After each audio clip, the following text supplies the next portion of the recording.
everybody. I'm Gwendolyn Sterk of Sterk Family Law, and I have the privilege to be here today with Dr. John Hackett. John, tell us a little bit about yourself. Well, good morning, Gwen. I really want to thank you, and just a little bit about me. I am a redirected. That means I don't accept retirement. High school administrator, university administrator, and university professor.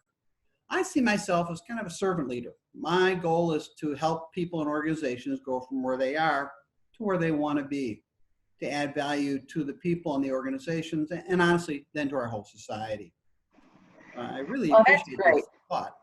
Yeah. Well, certainly this pandemic gives us an opportunity to talk about real issues in real time. And today's program, we're going to entitle Reset and Repivot, because those are two important words, because I think at the end of the day, an operative word here is change.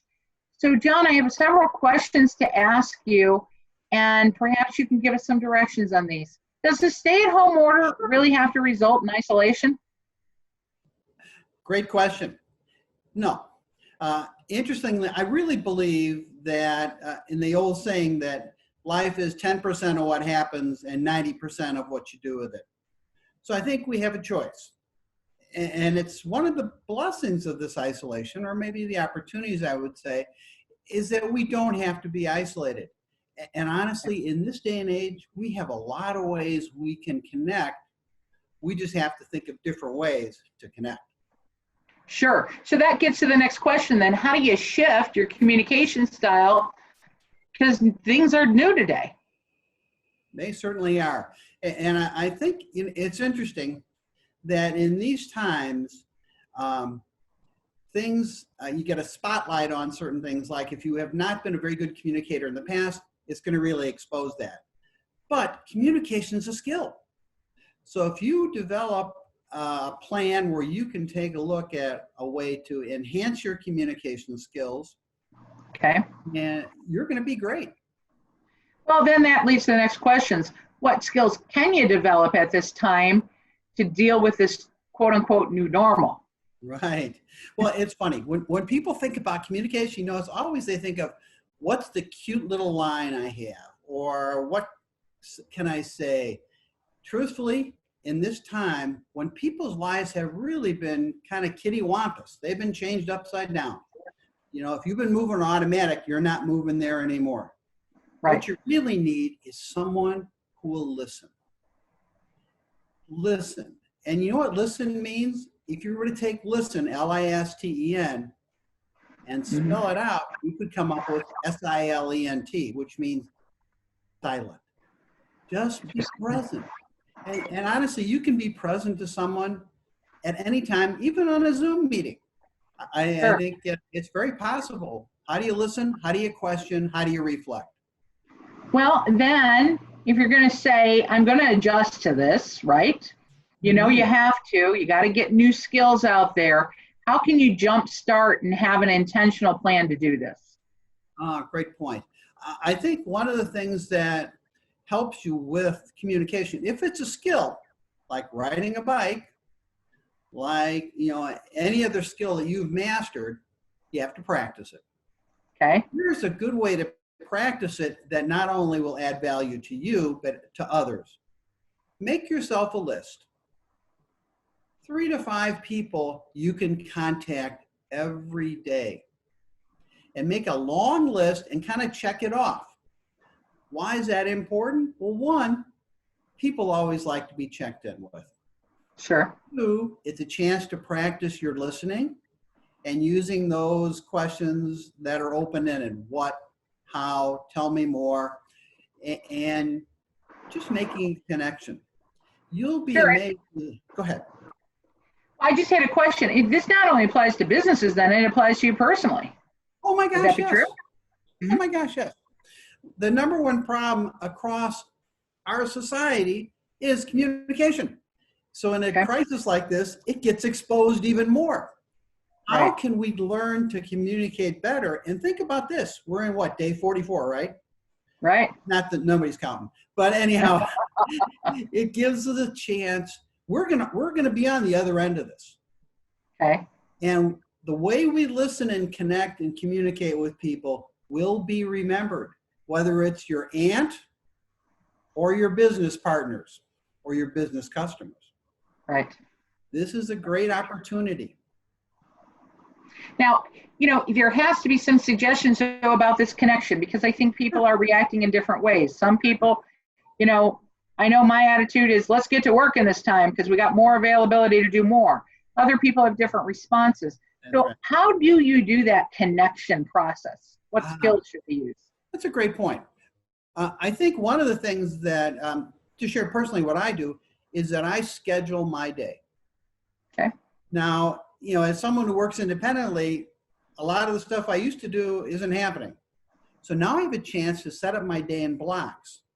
So I have a block for working out. I have a block of time for some office work and things like that, and some social media work.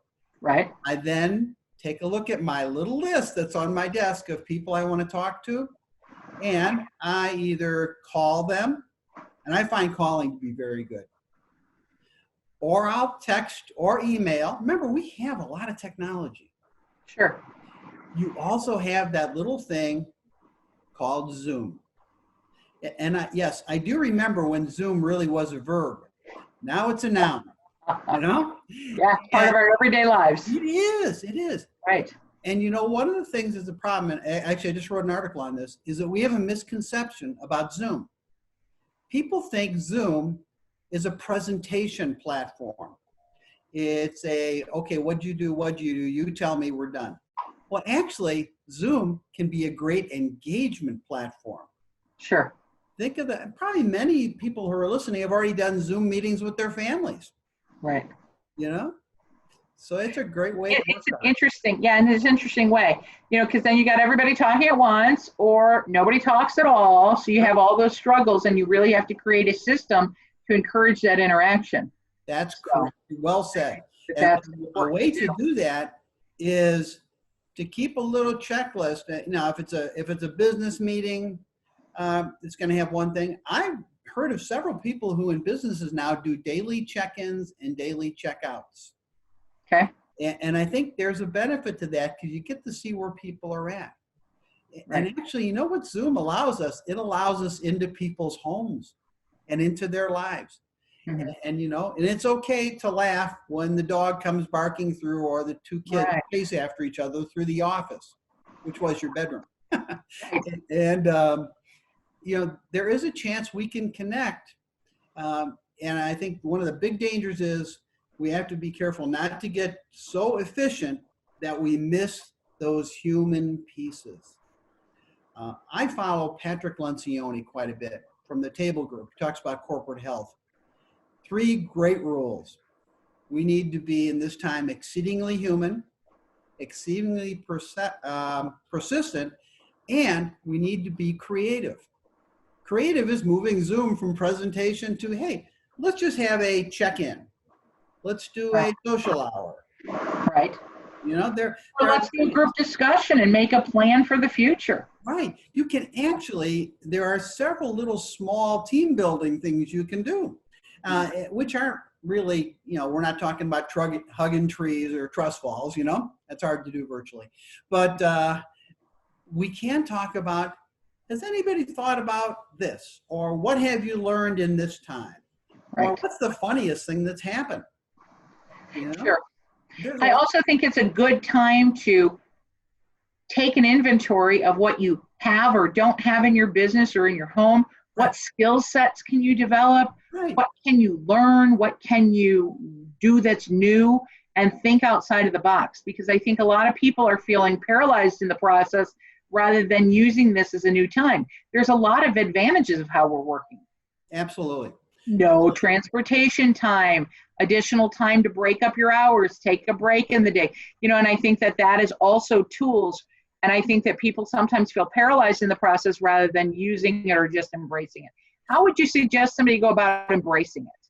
Well, a way to embrace this is to kind of take a look at the mindset of, who I think about? I think of James Stockdale. James Stockdale was the highest ranking naval officer held the longest time by the Vietnamese during the Vietnam War, 8 years. Okay. He said it well. You have to have faith that you will prevail, and you have to have the courage to face where you're at and adapt.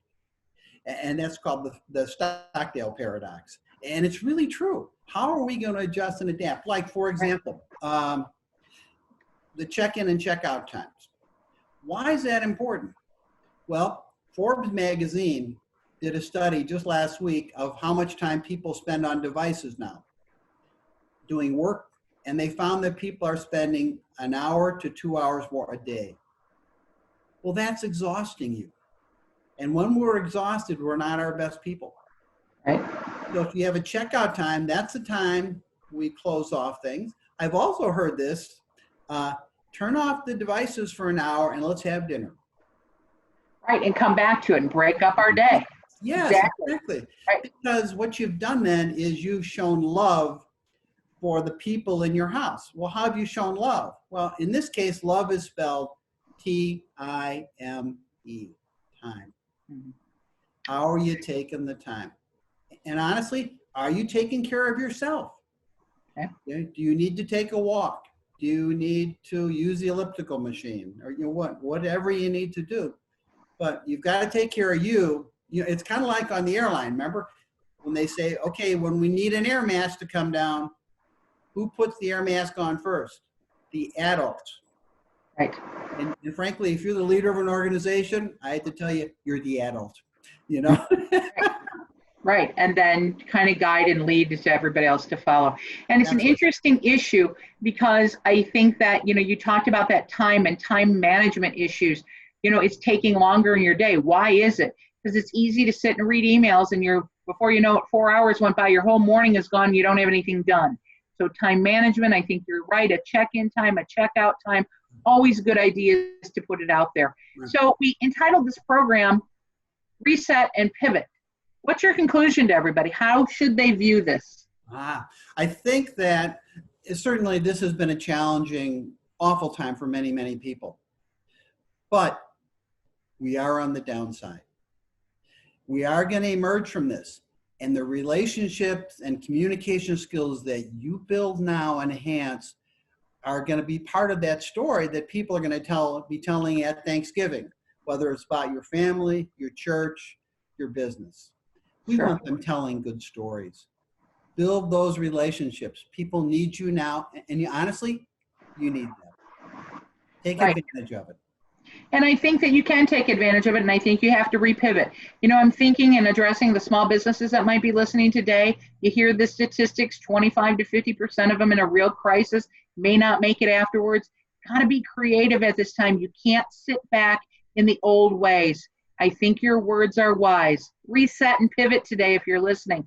Figure out what's going to make this work. Any other thoughts, John? Just a quick one that was shared with me the other day, and I'm glad you said that because I hadn't thought about this, that if we move ourselves to a response mode, in other words, we're not reacting, we're responding, think about the word reactive. If I just move the C from reactive and put it in the front, I get creative. Sure.